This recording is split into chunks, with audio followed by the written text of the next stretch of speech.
එහෙමනම් අපි බලමු මේ acceptance test එකේදී මම කිව්වා එතකොට user තමයි එක කරන්නේ කියලා. ඊට පස්සේ එයාට පුළුවන්කම තියෙනවා කියලා තව suggestions තියෙනවා නම් එයාගේ ඒවා ඉදිරිපත් කළා ආයිත් එයාගොල්ලන්ට අවශ්‍ය system එක developers ලාගෙන් හදාගන්නයි. හරි. ඊළඟට එහෙමනම් ඒකේ පස්වෙනි phase එක තමයි deployment of the system කියන එක. ඒ කියන්නේ අපි මේ සිස්ටම් එක තව දැන් පරීක්ෂාවට නිර්මාණය කරයින් පස්සේ පරීක්ෂාවට ලක් කරලා ඊට පස්සේ අපිට පුළුවන්කම තියෙනවා ඒක අදාළ පරිගණක පද්ධතිය ස්ථාපනය කරන්න ඕන තැනට අරන් ගිහිල්ලා ඒක ස්ථාපනය කරන්න නැත්නම් පිහිටවන්න පුළුවන් ඒ අදාළ ස්ථානේ. ඒක තමයි එතකොට deployment එකක් කියලා අපි කියන්නේ. Deployment, install and use of the system which has been tested and debugged is carried out at this stage. එතකොට එහෙමනම් මේකෙදී ටෙස්ට් කරලා ඊට පස්සේ ඒවයි වැරදි හදන්නත් පුළුවන් හැකියාව තියෙනවා මේක install කරයින් පස්සේ. There are different deployment approaches to display a system. There are as follows. එතකොට මේ deploy කරන විදිහත් මේ පිහිටුවීමත් නැත්නම් install කිරීමත් අපිට ආකාර කීපයකින් කරන්න පුළුවන් හැකියාව තියෙනවා. ඒකෙන් ක්‍රම කීපයක් තමයි මේ direct deployment නැත්නම් ඍජු පිහිටුවීම කියන පළවෙනි ආකාරය. ඊට පස්සේ තියෙනවා parallel deployment එකක්. ඒ කියන්නේ සමාන්තරගතව අපි සමාන්තරව පිහිටවන්න පුළුවන්කම තියෙනවා. කියන්නේ තියෙන පද්ධතිය මොකක් හරි manual system එකක් එක්කම අලුත් computer based system එක run කරන්න පුළුවන්. එහෙමත් නැත්නම් computer base එකක් දැනට තියෙනවා නම් ඒ system එකයි අලුත් එකයි දෙකම එකපාර run කරලා ටික කාලයක් ගිහිල්ලා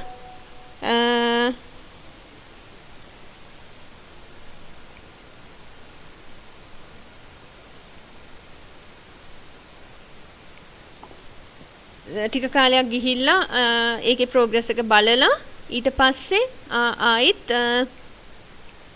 අපිට පුළුවන්කම තියෙනවා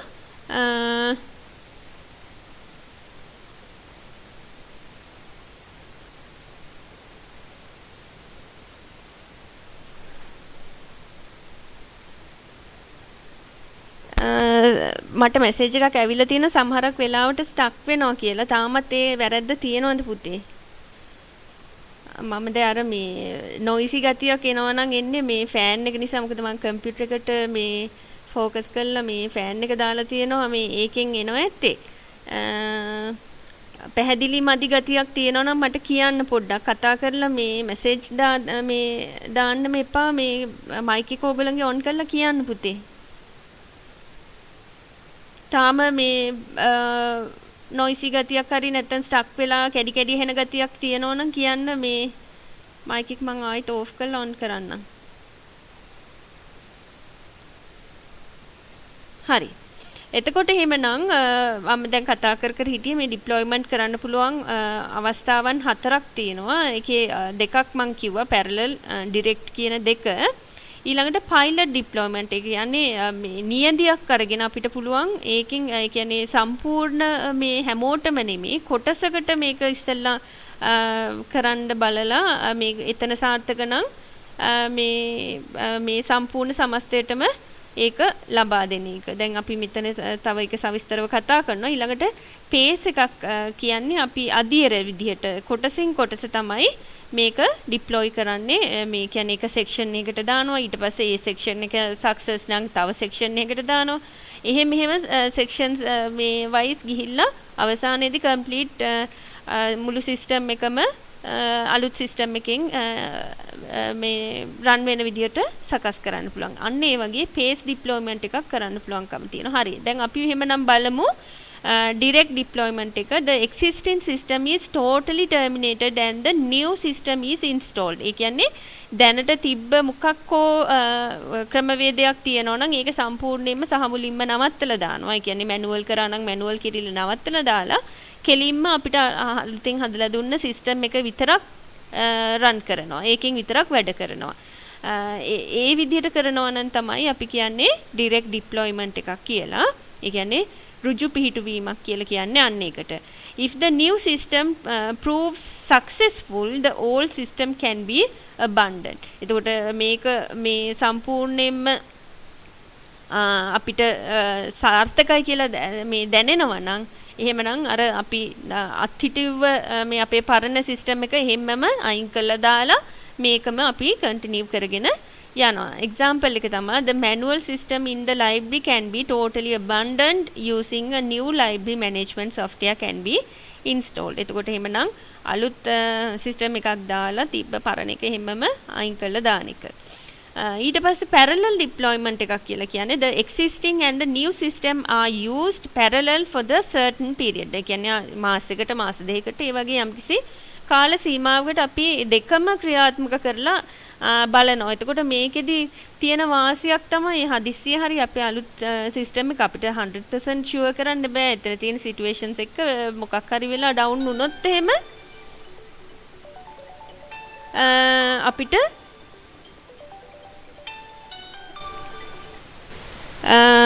ඒක මේ සම්පූර්ණයෙන්ම අපේ පද්ධතිය හැමම අඩපණ වෙන්න පුළුවන්. ඉතින් ඊට වඩා මම හිතන්නේ parallel deployment එකක් කරොත් එහෙම අපිට කිසි බයක් වෙන්න නැහැ. මොකද අලුත් සිස්ටම් එකේ මොකක් හරි දෝෂයක් ආවත් අපිට පරණ සිස්ටම් එකෙන් අපි යනවා තාම. ඒක නිසා අපි මේවකට එකකින් කිසිම ගැටලුවක් වෙන්නේ නැහැ. මේක අපිට නැවත සකස් කරගෙන ඊවේ අඩුපාඩු හදාගෙන අරකට එක්කම ආයිත් ටෙස්ට් කරලා බලලා මේක ගැන 100% අපිට ෂුවර් එකක් ආවයින් පස්සේ අපිට මේක මේ රන් කරන්න පුළුවන් අරක අයින් කරලා දාලා. අන්න ඒ වගේ එකක් තමයි parallel deployment එකේදී වෙන්නේ. The existing and the new systems are used parallel for a certain period. If the new system proves successful, the old system can be terminated and the new system continues. එතකොට අර මේ අරක success වෙනකන් දෙකම අරන් ගිහිල්ලා ඊට පස්සේ සක්සස් නම් පරණ එක නවත්තලා මේක කන්ටිනියු කරනවා. අන්න ඒ විදිහට තමයි parallel deployment එක යන්නේ. ඊට පස්සේ අපි ගත්තොත් එහෙම pilot deployment එක. Pilot deployment is about using a newly developed system in a selected area. දැන් අපි සමහරක් pilot projects කියලා කරනවා. දැන් ඔය සමහරක් වෙලාවට මේ ස්කූල් මොකක් හරි සිස්ටම් එකකට දැන් ඔය අපි හිතන්නකො නෙමික්ස් කියන එක මේ දැන් ඔයගොල්ලෝ අර පහුගිය කාලේ ඔයගොල්ලෝගේ මේ data මේ කම්පියුටරයිස් කරානේ ඔයගොල්ලෝගේ පර්සනල් data ඔක්කොම එකතු කරලා ඒක දැන් අපේ මුළු ඉස්කෝලවලටම ලබා දෙන්න කලින් මේ ඉස්සල්ලාම තෝරාගත්ත ඉස්කෝල කීපයක් දැන් අපේ මේ කලාපෙන් මම දැන් සුබූතිය ඉස්සල්ලාම තෝරගෙන තිබ්බා පයිලට් ප්‍රොජෙක්ට් එකට. එතකොට ඒ ඉස්කෝලේ මේ data මේ ඒගොල්ලොන් දාලා ඒ වගේ පළාත් කීපයකින් මේ එක ඉස්කෝලයක් දෙකක් ඒ වගේ කොටසක් තෝරගෙන ඒ ටිකෙන් data ටික කලෙක්ට් කරලා අන්න ඒකෙන් ඊට පස්සේ ඒවැ තියෙන මේ අඩුපාඩු සකස් කරගෙන ඒක සාර්ථකද නැද්ද කියන එක තීරණය කරලා ඊට පස්සේ මුළු ඉස්කෝලේ ඔක්කොටම ඒක සිස්ටම් එක දෙනවා මොන දැන් ඔයගොල්ලෝ මේ හැමෝම මේක කරන්න ඕනි කියලා. අන්න ඒ වගේ තමයි pilot deployment එකක් කියලා කියන්නේ. A system for a whole country can first be installed in a selected district. එතකොට මේ සම්පූර්ණයෙන්ම දැන් ලංකාවෙම කරන්නේ නෑ. ඒක කොටසකට කරලා ඒක සක්සස් නම් ඊට පස්සේ ඔක්කොටම කරන්න දෙන එක තමයි මේකෙදි සිද්ධ කරන්නේ. එතකොට example එක system for revenue collection from vehicle can first be installed in one province. දැන් ඔයගොල්ලෝ දන්නවා ඇති අර මේ රීනිව් කරන්න මේ ලයිසන්ස් මේ මම හිතන්නේ ඉස්සෙල්ලාම කොළඹ දිස්ත්‍රික් වල විතරයි ඒක මේ කරේ. ඒ කරලා ඊට පස්සේ ඒක සක්සස් වුණාම ඔක්කොටම ඒක මේ පාවිච්චි කරන්න දුන්නා. අන්න ඒ වගේ තමයි ඔතන ඔය කියන්නේ. ඊළඟට pace deployment එකක් කියන්නේ here the new system is deployed in a stages. ඒ කියන්නේ කොටස් විදියට තමයි මේ deployment එක කරන්නේ. Success with each stage leads to the next, and in the completing the new system the old system is completely replaced by the new. ඒ කියන්නේ අර තියෙන එකත් මේ එහෙම්මම අනිත් කොටස් වල සිද්ධ වෙන අතරේ එක එක sections වලට මේක ක්‍රියාත්මක කරනවා. ඒක success වුණාම තව section එකකට දෙනවා. ඒකත් ක්‍රියාත්මක කළා. ඒක success වුණාම ඊළඟ එකට දෙනවා. ඒ විදිහට කොටස් හිමින් තමයි මෙතනදී සම්පූර්ණ අලුත් සිස්ටම් එකට යන්නේ. අන්න ඒ විදිහට යන එක තමයි අපි කියන්නේ phase deployment එකක් කියලා. එතකොට මේකෙදි example එක දීලා තිනවා types of books in school library,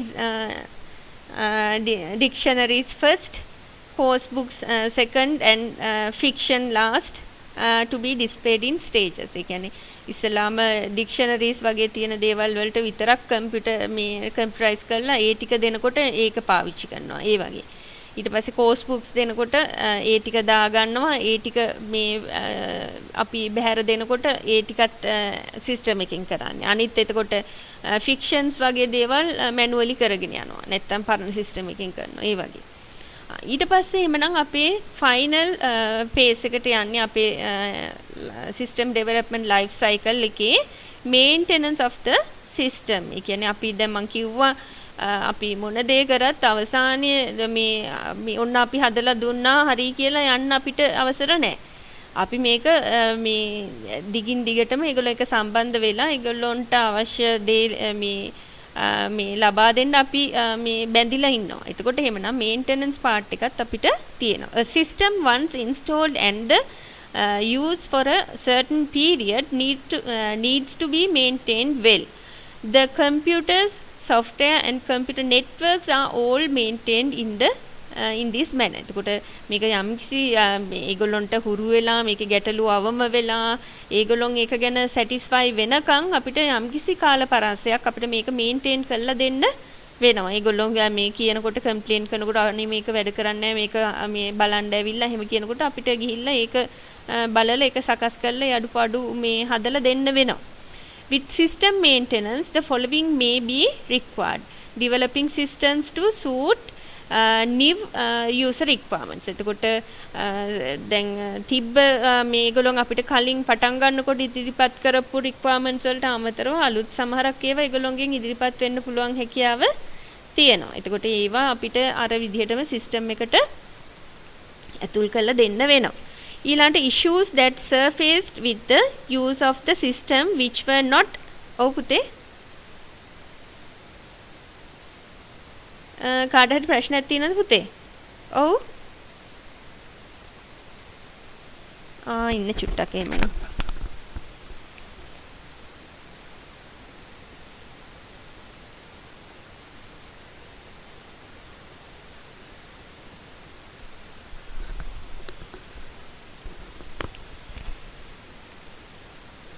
දැන් බලන්න පුතේ හරිද කියලා?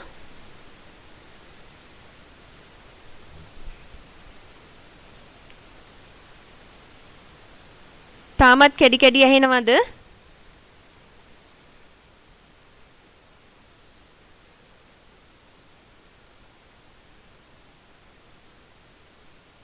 හරි. හරි. එතකොට එහෙමනම් මම කිව්වා දැන් මේන්ටෙනන්ස් වලදී අලුත් ඒගොල්ලන්ගේ රික්වයර්මන්ට්ස් තියෙනවා නම් ඒවා ෆුල්ෆිල් කරලා දෙන්න වෙනවා අපිට. ඒකම තමයි issues that surface with the use of the system which were not identified during the system development. ඒ කියන්නේ අලුත් අපිට අලුතෙන් ඇතුල් වෙන ප්‍රශ්න තියෙනවා. දැන් අපි සමහර වෙලාවට මේ අඳුනාගත්තේ නැති දේවල් තියෙන්න පුළුවන්. ඒකට අන්න ඒ වගේ දේවල් අපිට මෙතනදී සකස් කරලා දෙන්න වෙනවා. ඒ වගේම තමයි adopting new technology into the new systems to improve efficiency. එතකොට අපිට සමහරක් වෙලාවට අපේ තියෙන technologies අලුත් වෙන්න පුළුවන්කම තියෙනවා, software අලුත් වෙන්න පුළුවන්කම තියෙනවා. ඒතකොට ඒ වලට අනුරූපව අපිට අපේ software එක පොඩ්ඩක් polish කරලා දෙන්න සිද්ධ වෙන්න පුළුවන් maintenance වලදී. එතකොට ඔන්න ඔය ටික තමයි system development life cycle එකේ තියෙන phases ටික. හරි. එතකොට මේ system development life cycle එක මේ ඔය stages 6 දී ක්‍රියාත්මක කරලා ඉවර වෙනකොට තමයි සාමාන්‍යයෙන් හොඳ system එකක් නැත්නම් computer based system එකක් නැත්නම් අපි කියන්නේ මේ app එකක් කියලා උදාහරණයක් විදිහට ගන්න පුළුවන්. හොඳ app එකක් අපිට අවසානයේදී ලැබෙන්නේ. එතකොට මේක අපිට මේ develop කරනකොට මේක මොඩල්ස් එක මොඩල්ස් වලට දාලා ඩෙවලොප් කරන්න පුළුවන් හැකියාව තියෙනවා. අන්න ඒව තමයි ඊට පස්සේ අපි කතා කරන්නේ system development life cycle models කියලා. There are several models of system development life cycle. Each model facilitates the system development in different ways. ඒ කියන්නේ මේ models වලදී අපිට මේ අර life cycle එකට එක එක විදිහට උපකාර සිද්ධ කරනවා මේ පහසුකම් සපයනවා. Some example models are waterfall model, interactive incremental model, prototyping model, spiral model. ඔන්න විදිහට models කීපයක් ඔයගලන්ට මේ examples විදිහට දීලා තිනවා. ඔයගොල්ලෝ මේ models කීපයක් ඔයගලන්ගෙන් ඇහුවොත් එහෙම ලියන්න පුළුවන් වෙන්න ඕනේ. මේකෙන් මම හිතන්නේ ඔයගලන්ට waterfall model එකයි interactive incremental model එකයි ගැන තමයි පොඩි මේ හැඳින්වීමක් කරලා තියෙන්නේ. ඔයගලන්ට ඕන නම් අනිත් ඒවත් මේ පොඩ්ඩක් ඉන්ටර්නෙට් එකෙන් search කරලා හොයලා බලන්න මේකේ මූලික අදහස ගත්තාම. ඉස්සෙල්ලාම බලමු අපි waterfall model එක කියන්නේ මොකක්ද කියලා. The waterfall model consists of several stages in system development. It shows linear development with the life cycle. ඒ කියන්නේ මේක රේඛීයව linear කියලා කියන්නේ අපි රේඛීයව ගමන් කරනවා කියන්නේ එක step එකක් ඉවරනහම ඊළඟ එකට යන්නේ. ඒ කියන්නේ අපි දැන් අපි කියවනේ මේ phases 6ක් තියෙනවා කියලා. ඒ phases 6 එකක් ඉවරුනහම තමයි ඊළඟ step එකට මේ මොඩල් එකේදී waterfall මොඩල් එකක් කියන්නේ අපි දන්නවා උඩ ඉඳන් බිමට කඩා හැලෙනවා වගේනේ. ඒ වගේ මේකේ flow එක තියෙන්නේ එක step එක පළවෙනි step එක මේ ඉවර කරලා ඉවර වුණයින් පස්සේ තමයි ඊළඟ step එකට සම්පූර්ණයෙන්ම අර step එක ඉවර කරනකන් ඉන්නවා. එහෙම තමයි යන්නේ. To develop a system using the waterfall model, the following need consideration. බලන්න මේකෙදී waterfall model එකේදී මෙන්න මේ කරුණු ගැන අවධානය යොමු කරන්න ඕනේ. First identify requirements. එතකොට එහෙමනම් අපි මේ waterfall model එක අනුගමනය කරනවා නම් අනිවාර්යයෙන්ම අපිට මේ අපේ users ලගේ requirements හරියටම අඳුරා ගැනීම සිද්ධ කරන්න ඕනේ. Complete the one stage before going to the next phase. එතකොට අපි මේකෙදී දැන් මම කිව්වා waterfall model එකේදී ඊළඟ stage එකට යන්නේ නැහැ කලින් එක ඉවර කරනකම් කලින් pace එක ඉවර නම් විතරයි ඊළඟ stage එකට යන්නේ. එතකොට එහෙමනම් අපි හරියට මේ observe කරගත්තේ නැත්නම් මේ ආයිත් අවස්ථාවක් නැහැ මේ system මේ development life cycle එකේ දැන් waterfall model එකේදී ආයිත් මැදදී මේ එයාගේ requirements වෙනස් වුණා මේ අපිට මේක අහුවෙලා තිබ්බේ නැහැ එහෙම කියලා ආයිත් යන්න බෑ. ඒක නිසා මේකෙදි හරියටම අර ඒ stages completely මේ achieve කරනකම් එයාට ඊළඟ stage එකට යන්න බෑ. ඒක නිසා මේකෙදි අර මේ requirements හරියටම identify කරගෙන තියෙන්න ඕන. The result of the development system is found at the final stage. දැන් අපි දන්නවා දැන් මේකෙදි මේ ආයිත් මේ තනින් පැන යන්නෙත් නෑ එහෙම නැහැ. හැම එකක්ම ඊළඟ stage එකට යන්න නම් ඉවර කරලම තමයි යන්න ඕනේ. එතකොට එහෙමනම් දැන් ඔයගොල්ලන්ටත් සමහරක් මේ පොඩි කාලේදී එහෙම කියන්නේ මේක කෑවොත් විතරයි මේ චොක්ලට් එකක් දෙන්නේ. එතකොට එහෙමනම් බත් ටික ඔක්කොම කන්න ඕනේනේ චොක්ලට් එක ගන්න. ඒ වගේ තමයි. එතකොට එහෙමනම් මේකේ මේ තියෙන phases උඩ තියෙන phases ඔක්කොම ඉවර කරලා තමයි යට එකට යන්නේ. කියන්නේ අපේ අවසානයේ maintenance of the system කියන එක තැනට එන්න උඩ තියෙන ඒවා completely මේ fulfill වෙලා තියෙන්න ඕනේ. ඉතින් ඒක නිසා මේකෙදී අවසාන ප්‍රොඩක්ට් එක අපිට බලා ගන්න පුළුවන් මේ ලයිෆ් සයිකල් මොඩල් එක ගත්තාම මේ waterfall මොඩල් එකේදී මේ අවසානයේදී විතරමයි. හරිද?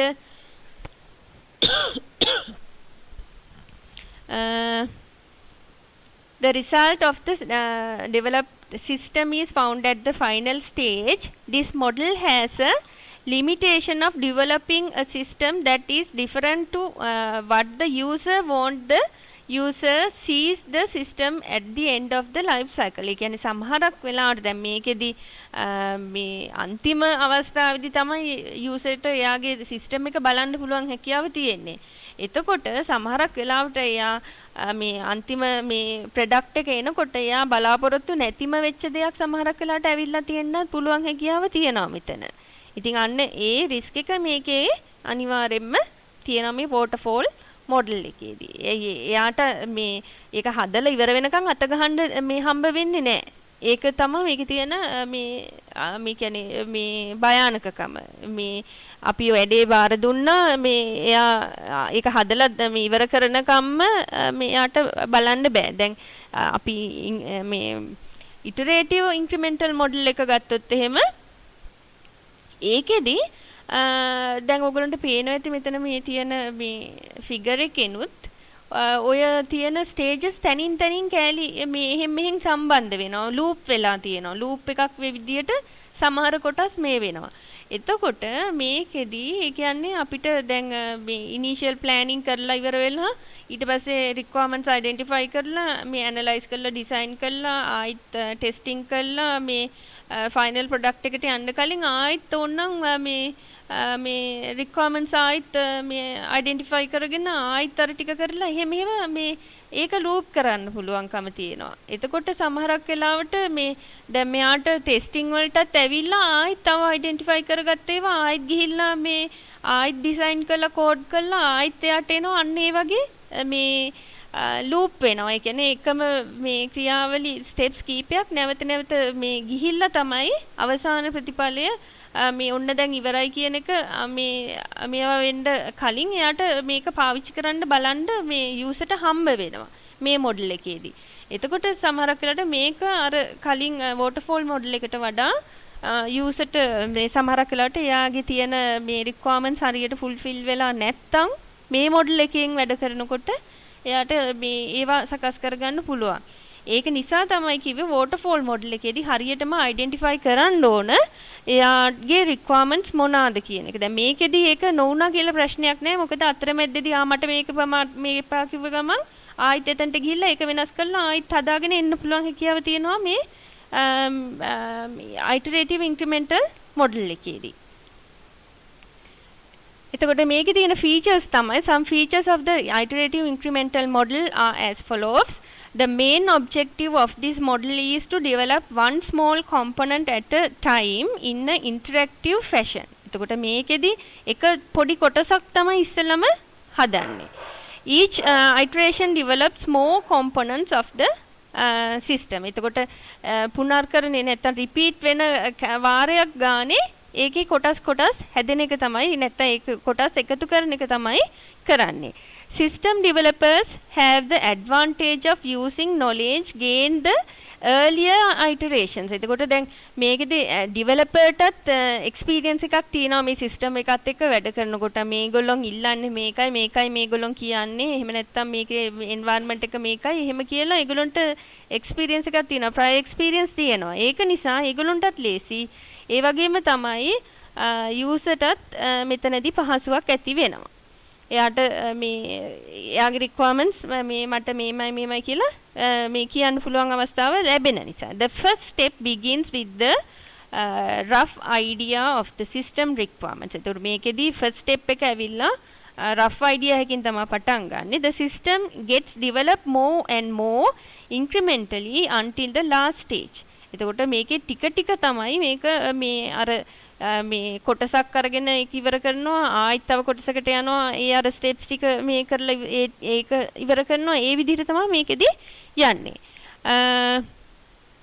At each incremental stage the system becomes larger with more and more components begin completed and developed. එතකොට මේකේ අවසානයේදී තමයි අර කොටස් එකතු වෙවි ඇවිල්ලා අවසාන ප්‍රතිඵලය අපිට සකස් කරලා දෙන්නේ නැත්නම් සිස්ටම් එක අවසානයේදී හැදෙන්නේ. එතකොට ඔය මොඩල්ස් දෙක තමයි අපිට විස්තරව මේ පාඩමේදී කතා කරන්නේ. හැබැයි ඔයගොල්ලෝ අනිත් එක්සැම්පල්ස් ටිකත් මතක තියාගන්න ඕනේ මොඩල්ස් වලට. හරි. එතකොට එහෙමනම් දැන් මම හිතන්නේ පාඩම ඉවරයි. ඔයගොල්ලෝ